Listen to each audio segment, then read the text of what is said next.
Um, I'm going to share screen, so just give me a thumbs up once it's shared, and then I'll start. So bear with me one moment.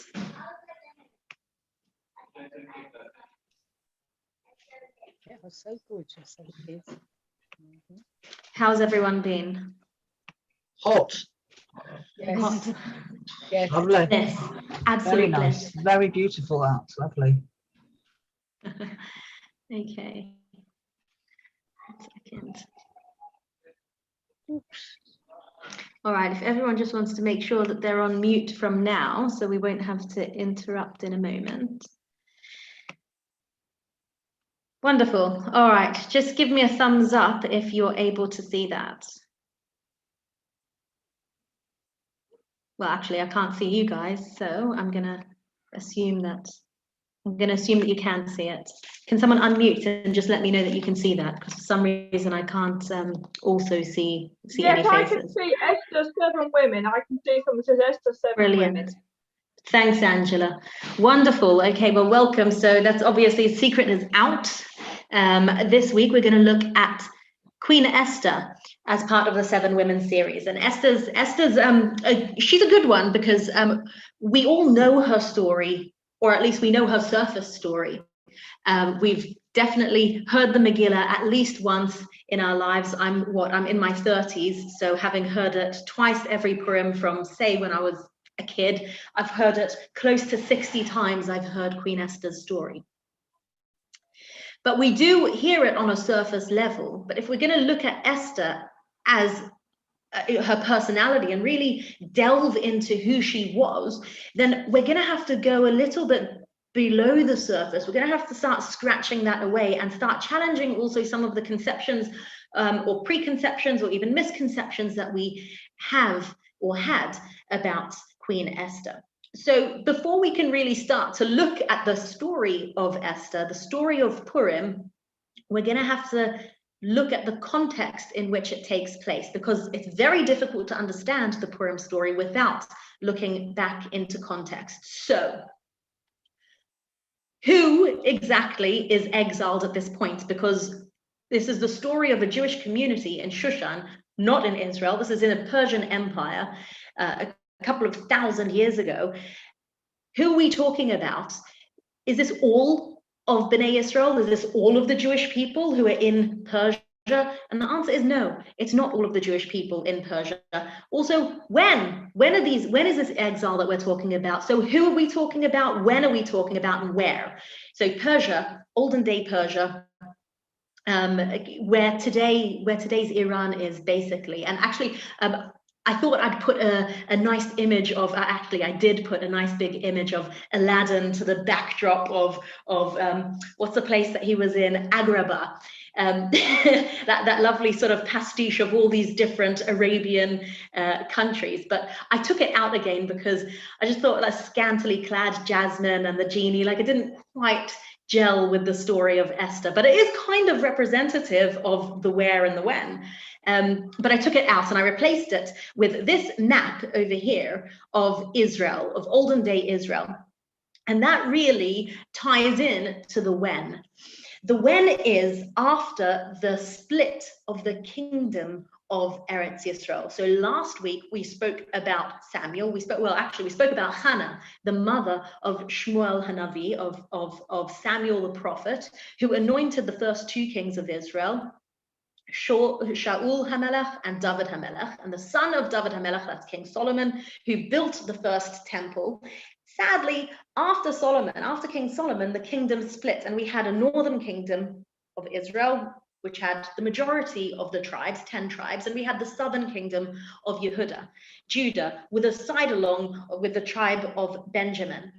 Now, already before this point, we'd experienced actually a couple of invasions until this point, and the 10 tribes living in the north of Israel, the northern kingdom, have already been led away as slaves and scattered. and we lost them. It sounds really irresponsible. How do you lose 10 tribes? But we did. We lost them. We haven't found them yet. There's a lot of indication of different tribes, different tribal people throughout, African and Asian countries who claim to be descendants of those 10 tribes. But nobody's absolutely certain. So at this point, we've lost the majority of the Jewish tribes.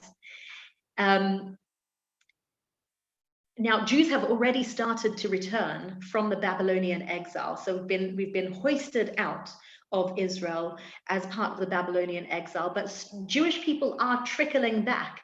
But the majority of Jews do not live in Israel at this time. They are still scattered. But it's not a Babylonian empire anymore. It's the Persian Empire, because as was wont to happen, one empire steps in, overtakes another, and then comes another. So, we know that we're going to be overtaken by a Greek empire, and that's when we're going to experience the story of Hanukkah. But right now, we're kind of sandwiched between the two temple periods. So Israel has experienced that split of a kingdom. They've been invaded, they've been carted off, they've been dispersed. We're in the diaspora, scattered throughout the Babylonian Empire, which then sort of becomes a pseudo new empire, which is the Persian Empire. And this is when the story takes place between the two temples.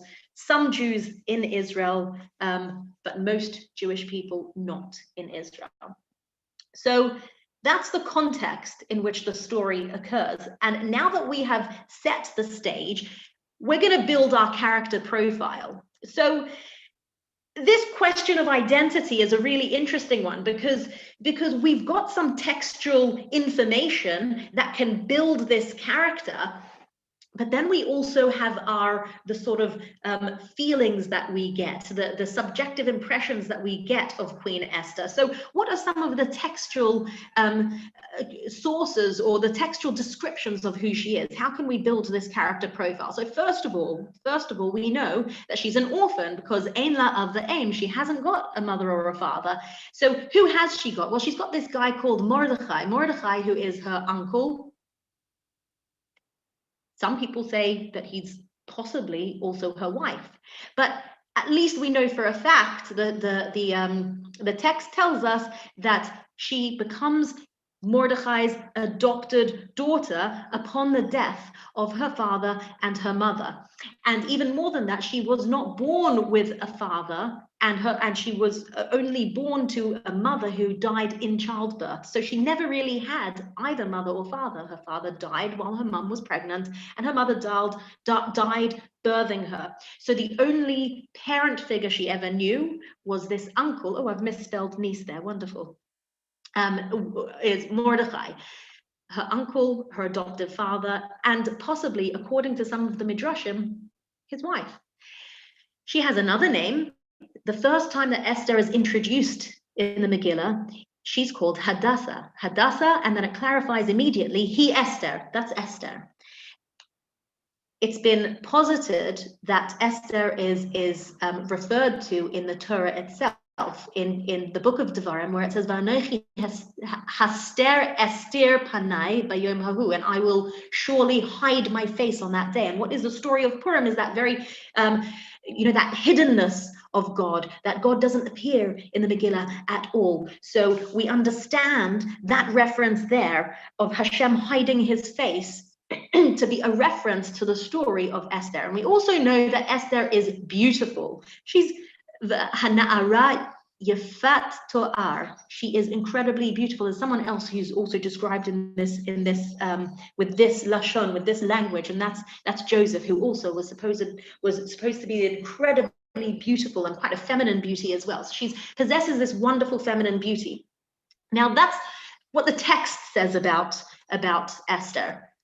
But what are some of our gut understandings? What are some of the impressions that we get that's not specifically cited or a specific description in the text? Well, I've popped a picture of, I thought it was Mulan. I'm not sure that it is Mulan. I don't know my Disney Pixar so well, but we get the feeling that she's shy, that she's quite a passive person. We don't really hear very much from her, certainly not in the first several chapters. She's very passive, she's quite docile, and she's also very easily led, it seemed, because everything in the first few chapters that she achieves or does or says is very much engineered by other people, the people around her. She doesn't really fit the role of a queen at all. She's a very unlikely queen. And that might be because Ahasuerus was looking for something incredibly different to what he used to have. So let's just remind ourselves of why Ahasuerus booted out Vashti. She was disobedient. She refused to come down unclothed to his feast. So it could be that he was looking for someone demure, passive, docile, obedient, someone who was going to do exactly what she was told, and someone who even seeks that lead. She seeks that kind of authority that will tell her what to do and where to go. But aside from her obedience, how else is she she doesn't fit the mold of royalty. She doesn't fit the mold of aristocracy. And this, in a time, we set paint this landscape of absolute debauchery, absolute luxury, when it describes just the environment in which Ahasuerus, the palace, functioned. For 180 days, Ahasuerus displays the vast riches of his kingdom. This is how we're introduced to the story. And the splendid glory of his majesty, hangings of white cotton and blue wool, cords of fine linen, purple wool, silver rods, alabaster columns. It's painting this incredible picture of opulence, couches of gold and silver on a pavement of marble, alabaster, mother of pearl and mosaics. Does a woman like Esther seem to fit into, she doesn't seem to slot in to a palace like this, to a scene like this.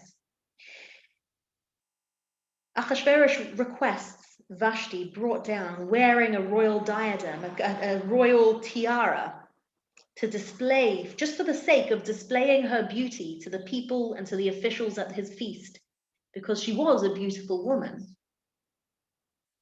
So again and again throughout the Megillah, throughout the story, our attention is drawn to these seemingly, irrelevant, or not so much irrelevant, but very superficial descriptions of the environment of opulence. Why? Why tell us about all of, the clothing that everyone wore? And, Haman goes home at one point and boasts about his clothing, even the clothing that Mordecai was dressed in. There's this preoccupation with beauty, with clothing. And it very much really speaks also about the kind of personality that Ahasuerus was, this very superficial, this man of out to prove something, out to prove just how rich and majestic and opulent I am. At one point, Ahasuerus asks Haman, what should we do to someone that the king wants to honor? And what does Haman answer immediately? It's all about clothing. It's all about the externals. It's all about the royal trappings. And who ultimately leaves the palace dressed in those beautiful clothes? That's Mordecai. So again and again, we see characters in the story who are entrenched in these very physical and very, very beautiful garments, who are very trapped in these very physical, very beautiful experiences. But Esther shuns all of that. When Esther is brought to the king's palace as a replacement of Vashti, the king sends out far and wide, and we have this notion of a beauty parade. It wasn't so much a beauty parade; it was more like a mass kidnapping of all the young virgins in the country. Ahasuerus just brings them all into his harem, and they're looked after by the eunuchs.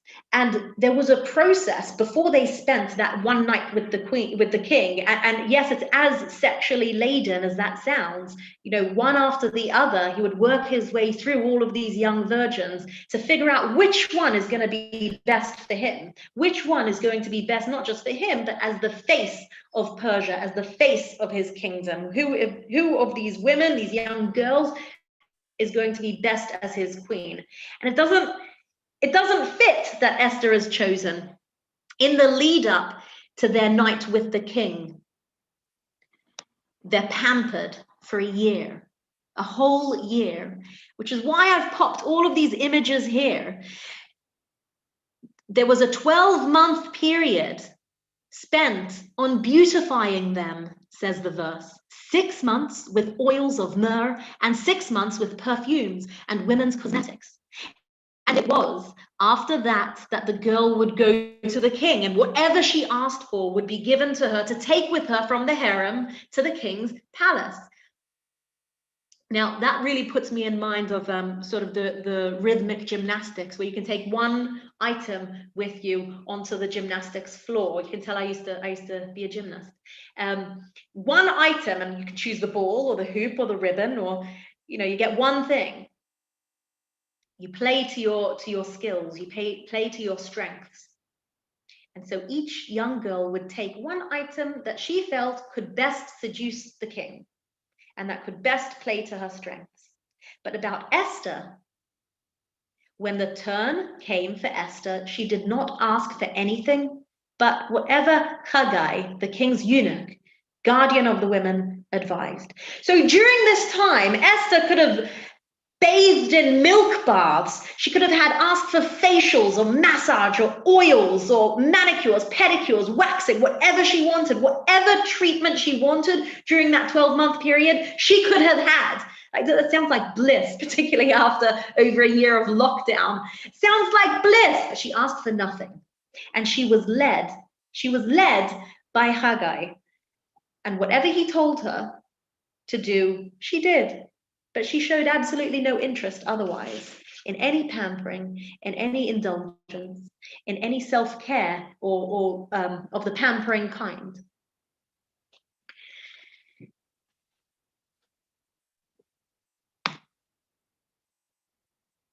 When she does eventually become queen, we start to question, well, she's not just lacking in the department of caring about all the physical trappings of opulence. She seems so unmoved and untouched by those trappings.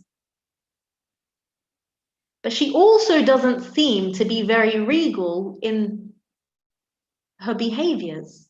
She doesn't seem to approach this role with any form of authority. And this starts from from before she attains this royal status.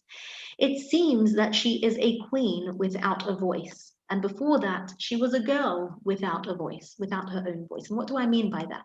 Well, every time we hear of Esther doing or saying anything, it's always within the broader context of somebody else's authority, someone else telling her what to say, what to do, how to do it.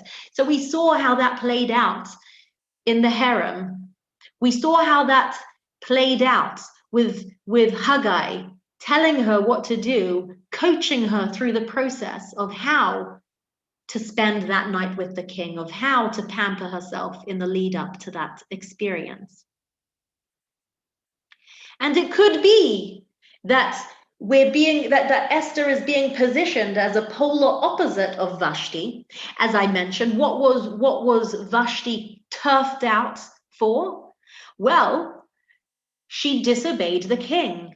And, you know, we're given this whole, you know, all these, this entire lengthy pasukim about why she needed to be punished, because not just was she obedient to the king, and not just is it going to affect the king's household. He asks, what shall be done to Queen Vashti for failing to obey the commands of the king?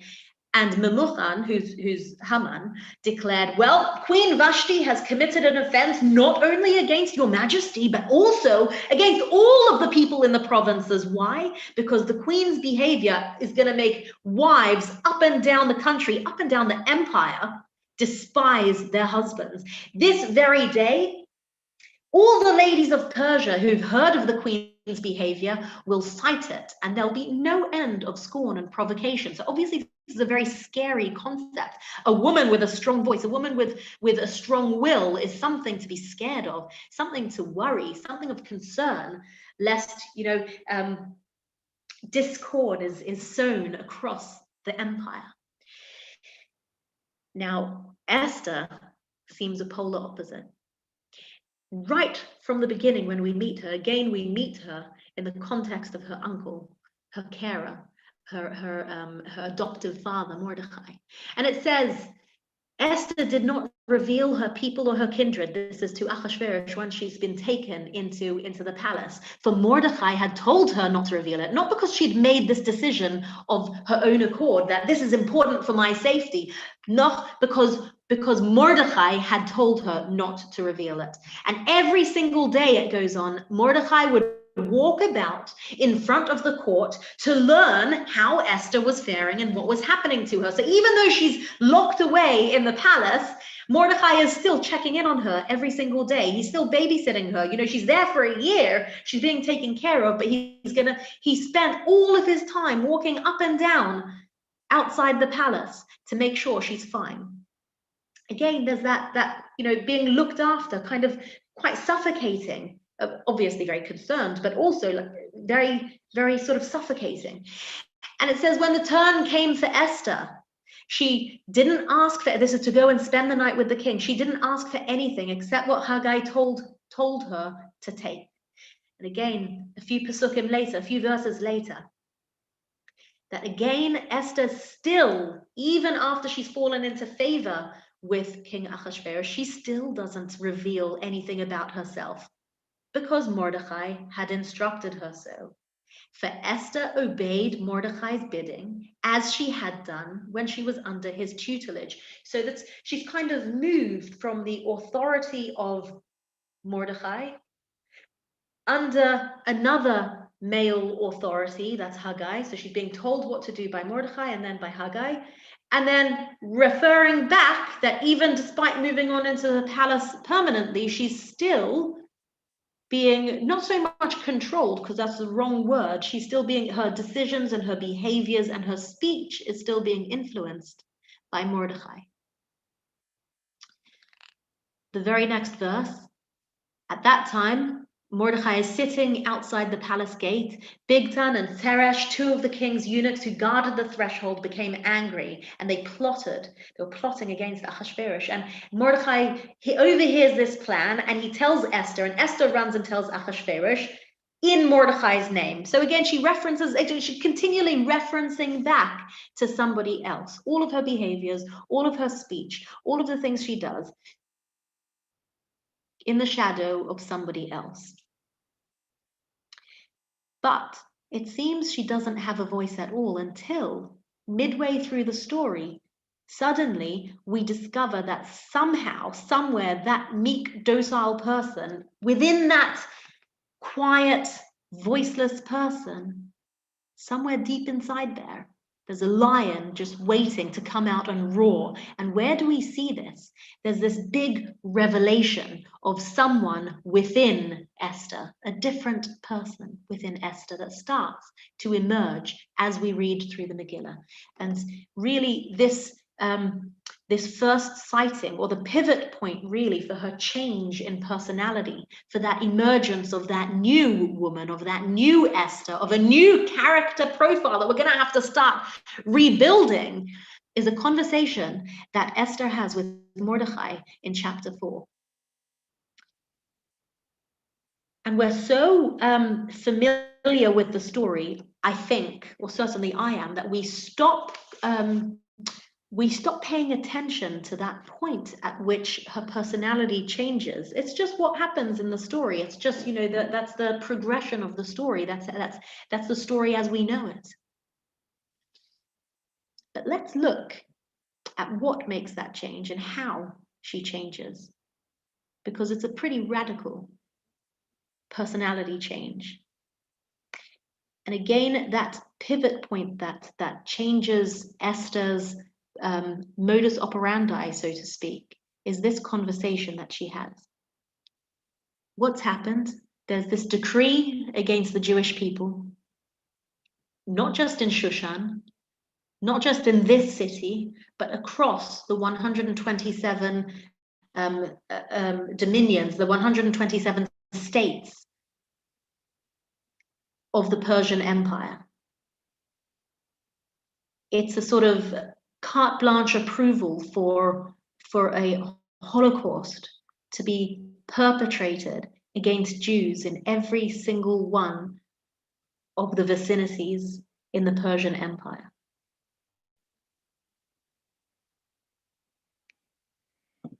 And Mordecai is in mourning. He's sitting there in sackcloth outside the palace gates. Esther sees that he's wearing sackcloth, and it's really distressing to her. She doesn't like to see him like that. Mordecai is the leader of the Jewish people in the city of Shushan. He's of a priestly, well, not quite a priestly family, but he's an important person. He's the equivalent of the country's rabbinic leader. It's not befitting him to sit there in sackcloth at the gate of the palace. It's distressing. It's out of the norm.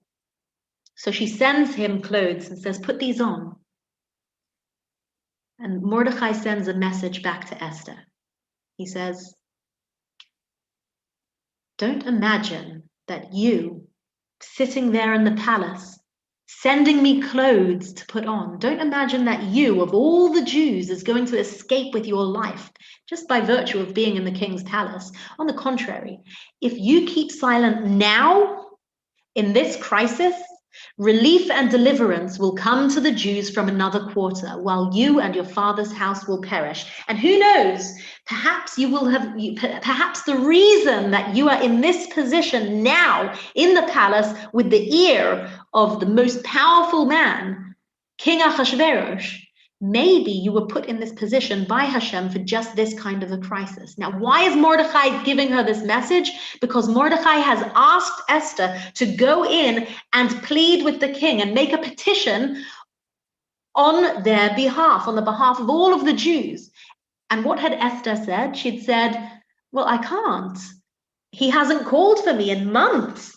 And if you were to just walk in, if I were to waltz into the king's private chamber, he'd just kill me. So if he wants to squirrel himself away in his private chamber and not choose to have an audience with me, it would be a grave sin and a huge risk to just walk in and demand an audience.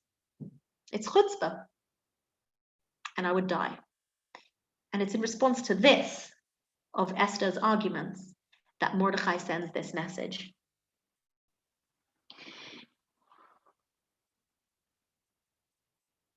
This is when Esther's new character is revealed, because she takes this message to heart. What is Mordecai's message? His message is, get out of yourself. Step outside of yourself. You are not seeing the big picture. You're looking at the me. You're looking at your individual picture.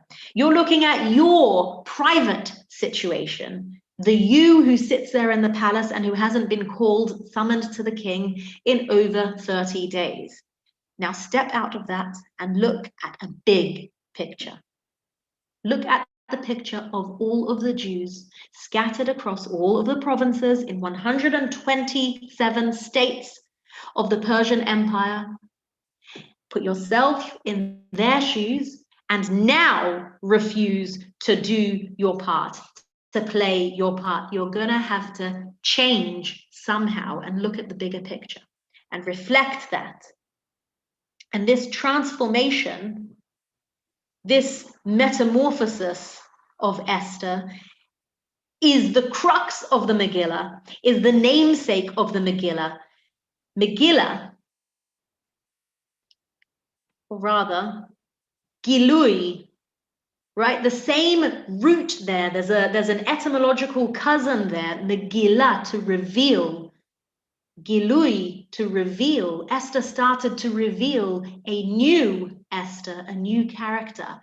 that was able to occupy that space of the heroine that needed to play out that character. So she was able to metamorphosize into a new person. And who is that person? Immediately, we start to see who this new Esther is, who emerges from her cocoon of tunnel vision and emerges and is able to take a more bird's eye view of the situation. So what does Esther say? Immediately, we hear Esther starting to give direction. And this is really the first time that we're hearing Esther develop a voice of authority at all. We're told that then Esther sends this answer back to Mordecai. She says, go assemble all the Jews who live in Shushan. She's instructing now. And fast on my behalf. Don't eat or drink for 3 days, night or day. I and my maidservants, we will observe the same fast, and then I'll go to the king. Although it's contrary to the law, and although I might die, avadati, and if I am to perish, okay, then I'll perish. And so Mordecai, suddenly the tables have turned. Mordecai goes around about the city and he does as Esther commanded him. Suddenly, it's flipped. Esther is no longer on the receiving end. This conversation has totally turned it on its head. It's revealed a new Esther, an Esther who's able to speak with a voice of authority, who's able to instruct and not just receive instruction. She's able to demand other people's behavior fall in step with her expectation, with what she needs. In the next chapter, chapter 5, on the 3rd day of her fast, Esther puts on royal apparel. For the first time, we're hearing about what Esther wears. Until now, she's been dressed by other people. But she puts on her own royal apparel. It's not just regular clothes, it's her royal clothes. And she stands in the inner court of the king's palace, facing the king's palace, while the king was sitting on his royal throne in the throne room, facing the entrance of the palace. And she enters the king's chamber. In verse 4, she puts forward her petition. She speaks. She interacts directly with the king. We hear her voice in conversation with Ahasuerus. Suddenly, this character portrayal that was so shallow, that had so little substance to it, seemingly so little substance, it's starting to be enriched by snippets of conversation, actual clothing, actual behaviors, autonomous behaviors. If it please your majesty, Esther replies to him when he offers her up to half his kingdom. If it pleases your majesty, let your majesty and Haman come today to the feast that I have prepared for him. Again, instruction, invitation. Come, join me in a feast. Initiative. And at that feast, there's more conversation. And Ahasuerus asks again, what is your petition? And again, Esther makes another invitation. If your majesty will do me the favor, if it please your majesty to grant my wish and accede to my request, let your majesty and Haman come to the feast which I will prepare for them, and tomorrow I will do your majesty's bidding. Tomorrow, on my terms. She's setting out her terms. Tomorrow I will do your bidding. So again, she's got a voice. There's so much more depth to this woman that we're discovering. It's exciting. She's got a real personality. She's not two-dimensional anymore. We're painting a much richer picture now. She's shockingly different now than who she was.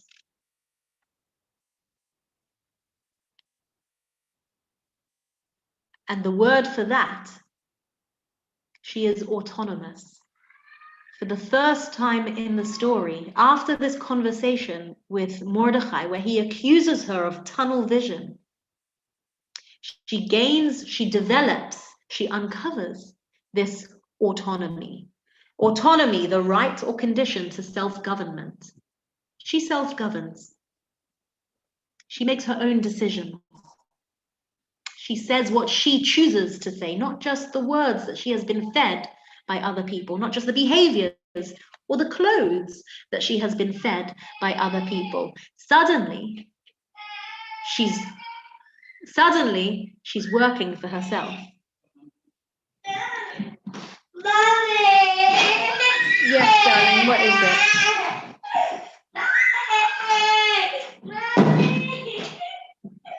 Excuse me, I was going to mute that.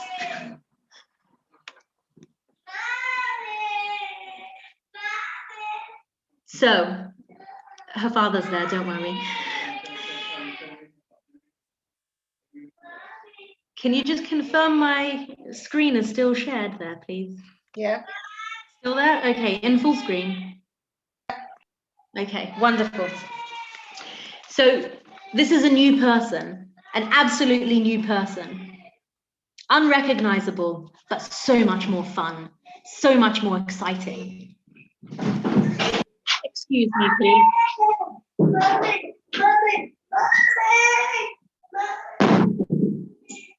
Thank you. This is my little princess having her tantrum. And do you know what's really interesting is we actually see Esther having a tantrum of her own. She metamorphosizes. Actually, that's the word that we used. We use the word metamorphosis, but actually it's not really a metamorphosis because Esther she's become a new person, but she hasn't changed into a new person. What she's done is she has unmasked something that was already there. She's unmasked a personality that was already there, a latent potential that's been sort of hiding underneath all of those kind of pressures, the social influences, the Mordechai influence, the Achashverosh influence, the Haman influence, the Haggai influence, all of those influences that she's had, but stripped away of all of those, out comes a new person. A new Esther is revealed. And again, that word that's so connected to the word of Megillah, Gilui, to reveal, to uncover.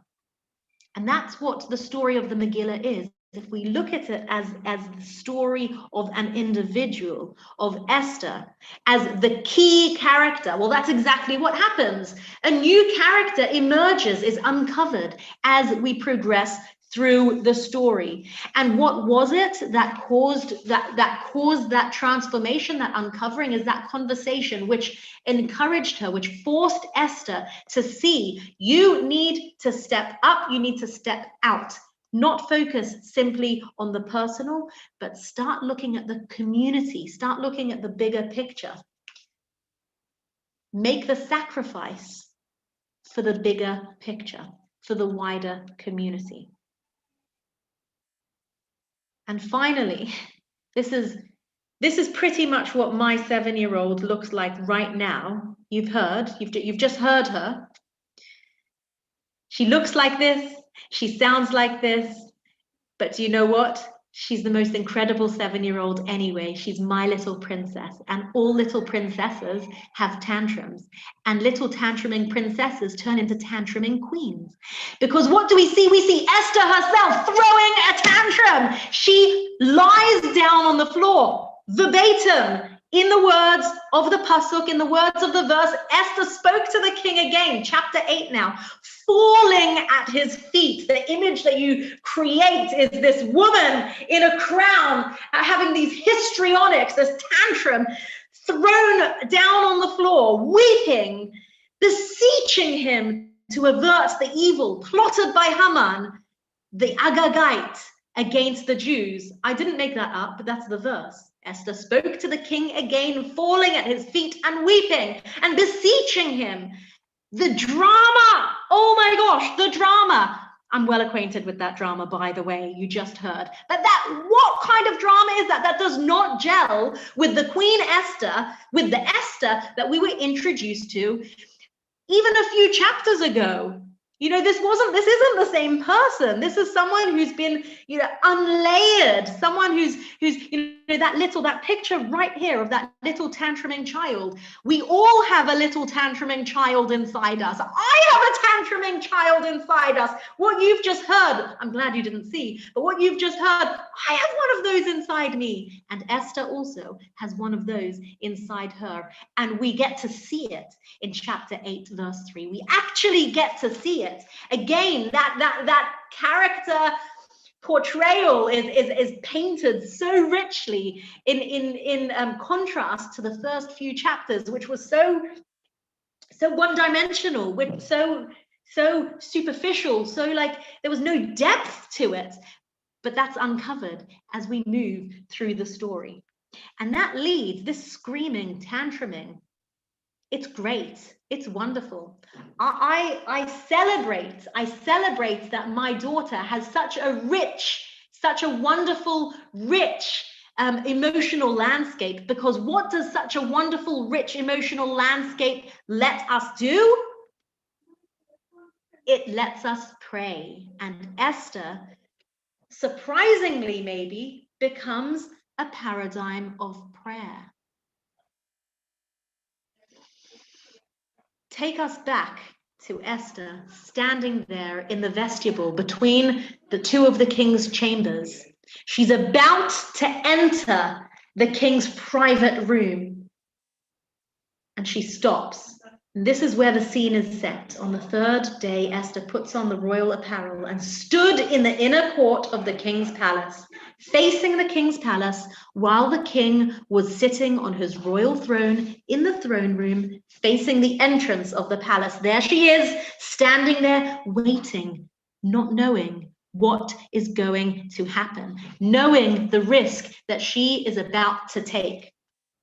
How fitting then that we draw a line between Esther standing there at that point, about to enter the room of Ahasuerus, on the cusp of stepping over the threshold, a line between that moment and a moment on Rosh Hashanah as we stand, just beginning the Musaf prayer, one of the pinnacles of prayer during the year. Uvechein ten pachtecha Hashem Elokeinu al kol ma'asecha. And so, uvechein, and so, grant that your awe, Hashem, our God, be upon all of your works. Uvechein, and so. And rabbinic tradition tells us that this uvechein, and so, that is what Esther said to herself as she stood there about to enter. And so, if I am to die, I will die. This will be my end. But this is the risk that I am taking, and this is the sacrifice that I am making. What are we supposed to do on Rosh Hashanah during the Musaf prayer? One of the holiest points in the year, one of the holiest prayers, one of the most sincere, one of the most serious, awe-inspiring, awe-invoking times of prayer in the year. We are supposed to imagine ourselves in that antechamber, praying like Esther, or not praying like Esther, empathizing, standing in her space. What is that space? That space, will I live or will I die? Life in the balance. And that's what Rosh Hashanah is. If I can position myself there in that mindset of I have no clue what's going to happen to me when I walk in, but not just that. Why was it such a big deal that Esther was about to walk into Ahasuerus and give herself up to him by visiting him in his private chamber? What was she really doing? Visiting in his private chamber? The sexual connotation there is very real. She was offering herself up to him as his wife, to do as he pleases. Until this point, Esther has been taken by force. It's not her choice to be there in the palace. It's not her choice to be with Ahasuerus in a marital sense, but at this point, she is about to give herself over, and she knows, she recognizes, and this is a topic for another occasion, but she recognizes what a big deal this is, because now it's not quite the same. She's not being forced anymore. There's no coercion here. She is going to use her sexuality potentially, as a tool to win over the king. She is going of her own volition to the king's private chamber. So she knows that not just in this world, possibly I might die, Ahasuerus might simply behead me, but in the world to come as well, because now I've lost my defense. Now I'm no longer an unwilling participant. So in the world to come, I'm going to be judged harshly. And again, that's not the case, and it's a topic for another time. But this is what Esther is feeling. So life in the balance. And at that point, also at that point, as she's about to cross that threshold, we're told that she had just experienced nevuah. She had just experienced the prophecy, but then it left her. And as that prophecy leaves her, Esther beseeches God. She says, Kaylee, Kaylee, my God, words we've heard before last week. Lama azavtani, why have you abandoned me? And she prays that. And those words were penned earlier than this by David HaMelech, but for Esther Hamalka. These words from Tehillim, from chapter 22 in Tehillim, were penned by one of the greatest poets for specifically this moment in time, for the mouth of Esther, standing there, about to go in to Ahasuerus.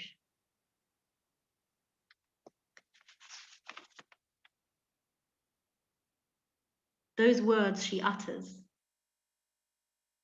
when she feels that loss. She feels it very viscerally.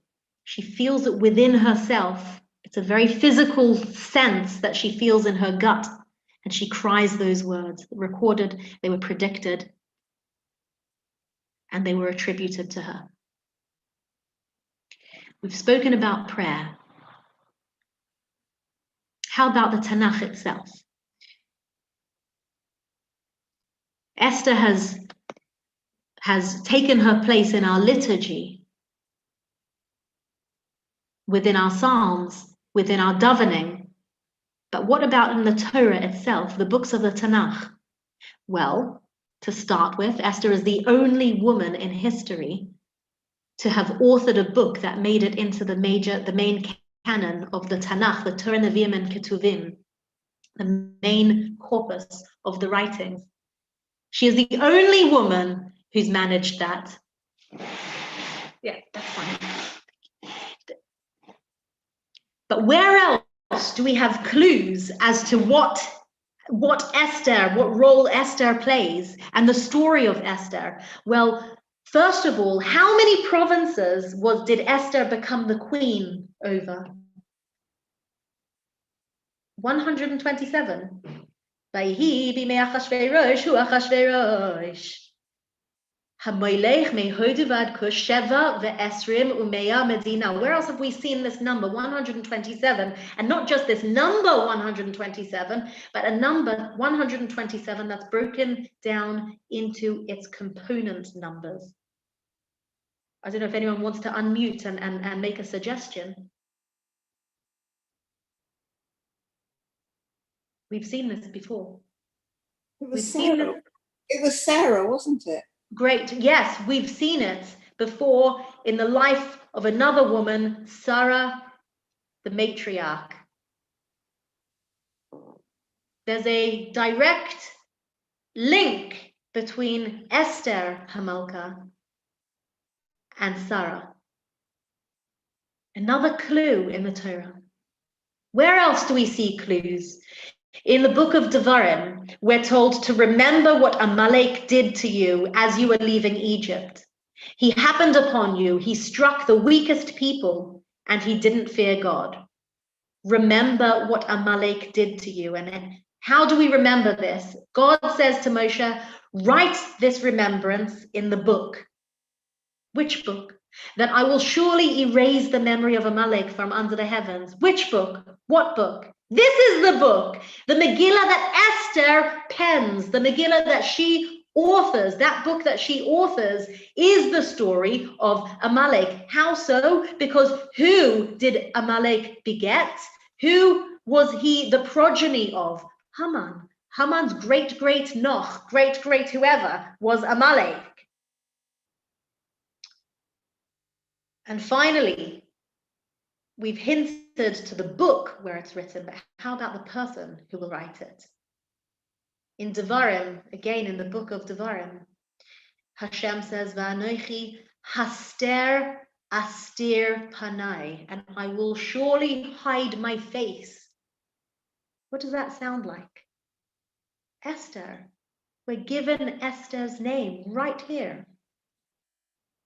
Va'anochi haster astir, I will surely hide my face. And in the story of Purim, what happens in the Megillah, we don't see a single mention, a single overt mention, a single textual mention of Hashem, of God.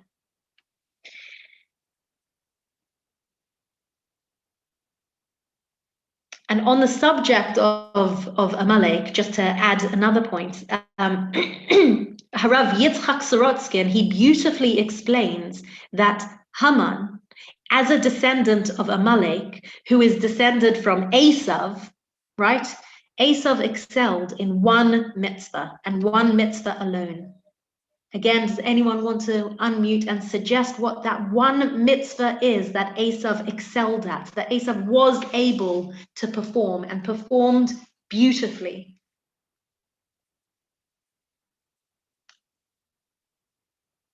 And any takers? What one mitzvah did Esav perform beautifully? And it speaks about it in the Torah. He brought food to his father. He brings food to his father. Not just does he bring food to his father, he treats his father with absolute respect and awe. He goes out of his way to hunt for him, to look after him. And we're told that he performed this mitzvah to the nth. And that presents a kind of a role model to us for how to treat a parent. And that acts as a kind of protection for his progeny, Amalek, and Amalek's progeny, Haman. And so Esther is particularly well placed, not just Esther, but Mordechai and Esther both are particularly well placed to be the major players in the downfall of Haman, the downfall of Amalek. Why? Because they come from which tribe? The tribe of Benjamin. Benjamin, who out of all the tribes was the only one who did not take part in the hijacking of Yosef, in the mock death of Yosef, and that mock death which killed their father inside, which killed Yaakov inside, which launched him into this extreme depression that was likened to death. Binyamin, was the only one who was not party to that. And so, descended from the tribe of Benjamin, Mordechai and Esther did not have that sin of not kibbud of not respecting their parents. They did not have that hanging over them. And Esther particularly as well was well placed. Why? Because she was an absolute orphan. She was not born with either parent. Her mother died in childbirth. Her father died during her mother's pregnancy. She never had the opportunity to not transmit to. She never had the opportunity to lost my word. To not perform the mitzvah of kibbud of the aim. She could never cause any pain or any disrespect to her parents, and so she was perfect placed to foil the plot of Haman and to cause his downfall. And finally, there is one more part of Esther's identity, her heritage, that plays itself out in this story and to which Jewish history owes a legacy. Ish Yehudi haya b'Shushan habira ushmoi Mordechai ben Yair ben Shimi ben Kish ish Yemini. We get this nice exhaustive list of Mordechai's parentage. And by virtue of Mordechai's parentage, it's also Esther's parentage. It's her heritage. She is also from the tribe of Benjamin because Mordechai is her uncle. Benjamin were the bedfellows of Judah in terms of the split of the kingdom. They were the only two who were left in the southern kingdom. But there's a discord, there's a fracture that goes back generations. And this is taken from Rabbi David Foreman, who writes a book about this fracture, almost entirely about this topic.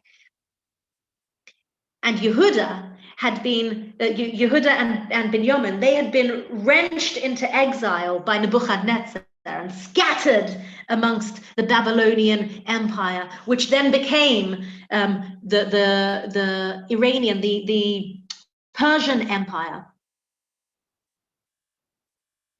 This history is important. The fact that she's from the tribe of Benjamin is important. And it kind of also explains a little bit why there was a reticence at the beginning to intercede, to intervene on behalf of all the other Jewish people living in Persia at the time.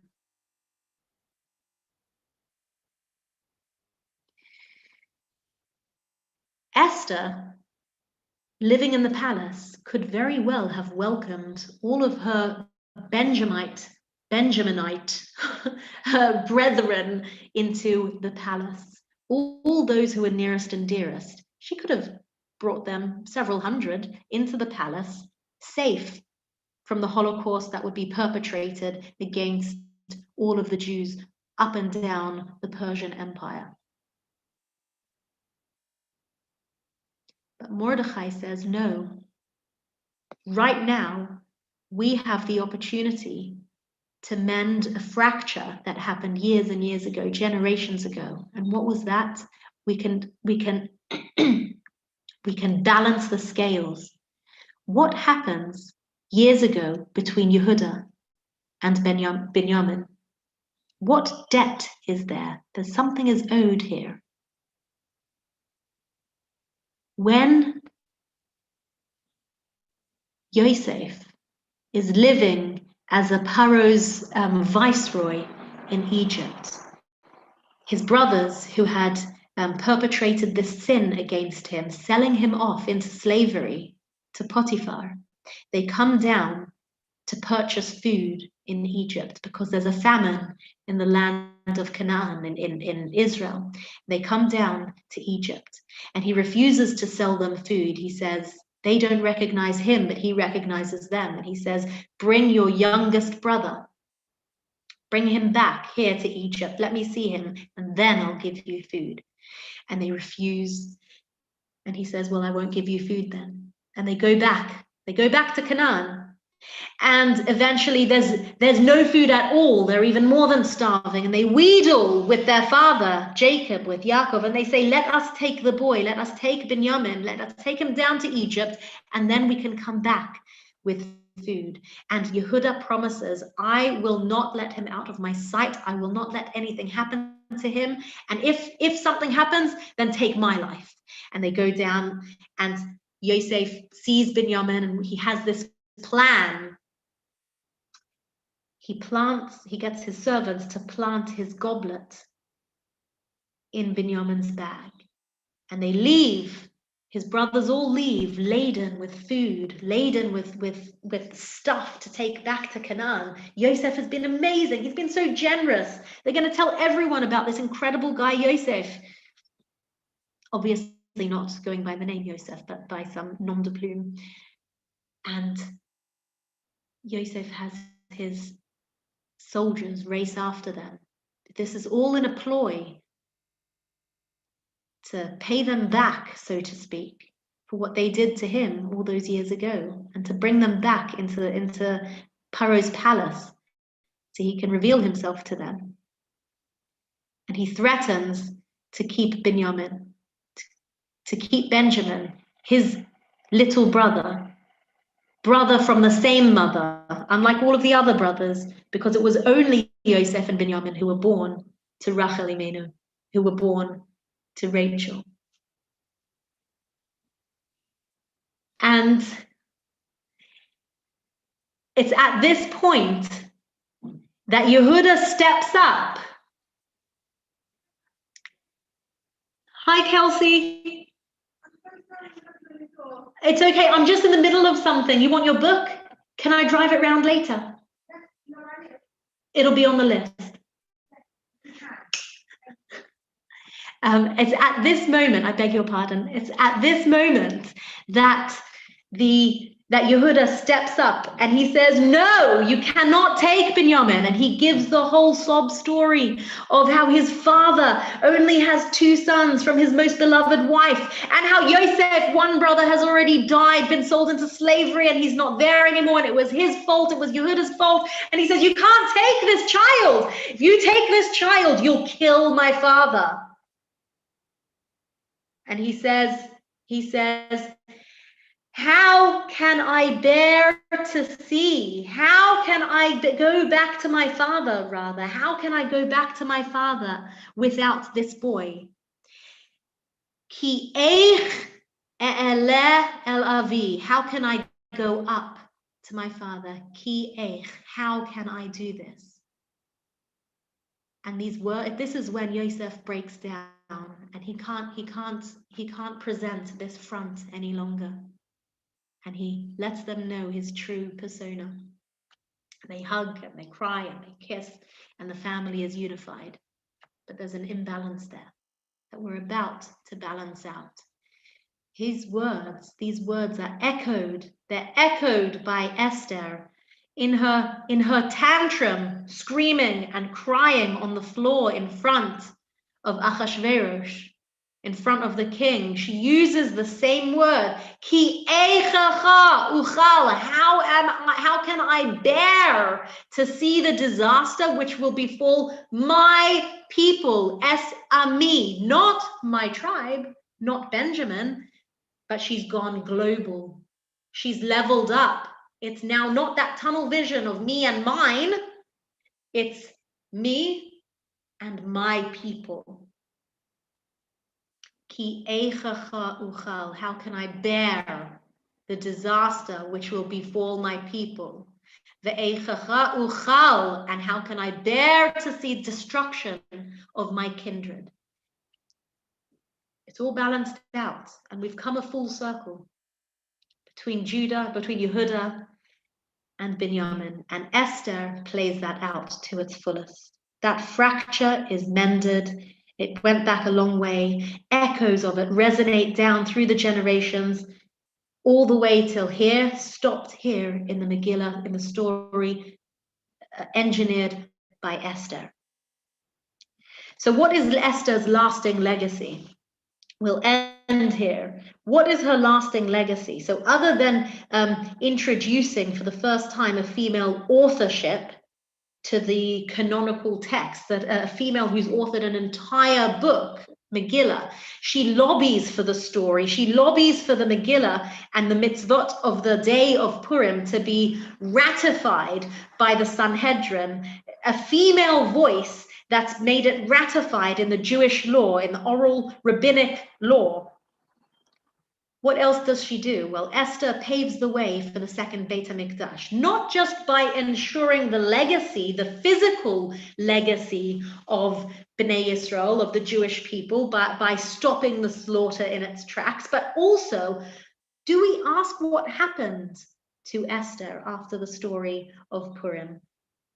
Because it closes at a very sort of not inopportune time, but it doesn't seem to really draw to a proper close. We don't get a glimpse into what happens after the story of Purim. What happens to Esther? Does she just sit there in the palace in her gilded cage for the rest of her life?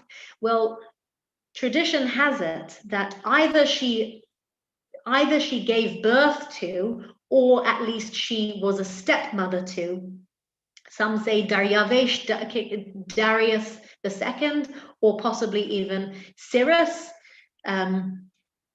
to kings who were sympathetic to the Jewish cause. So whether or not she biologically birthed either of these kings, certainly her influence on the dynasty, her influence on the household of the Persian household and Ahasuerus's household was such that she engendered a sympathy to the Jewish cause, and ultimately these kings allowed for a full return to Eretz Yisrael, allowed for a full return from or any exile to return to Eretz Yisrael, and eventually paved the way for the rebuilding of the Beit HaMikdash, the second Beit HaMikdash. And finally, and I've got one of my favorite films here, The King's Speech. I have a right to be heard. I have a voice. Actualization of latent potential, to move outside of our supposed limits that we're all functioning within limits that are imposed, some nice and wonderfully healthy limits that should be there, but also limits that are imposed by society, by relationships, by peers, by expectations, to be able to push those limits, to move outside of social norms, to move outside of those limits, the ones that need pushing, to be able to raise a voice where a voice needs to be raised. Sometimes we need to move out of a comfort zone. Sometimes we need to call out those imposed limits, and sometimes to redefine them and to redefine ourselves, as Esther had to redefine her limits, her priorities, her vision, and move it out and move it global, and to redefine herself. Esther has a voice that she develops, a voice that she reveals, that she uncovers. And it's a pattern that we've seen throughout this series. We started with Sarah Imenu, Serach, a woman of words, Hannah, author of Tefillah, who was able to put emotion to words, to put prayer, to put worship into words. And now Esther. These are women of words, and these are women of the future. Any questions, comments, thoughts?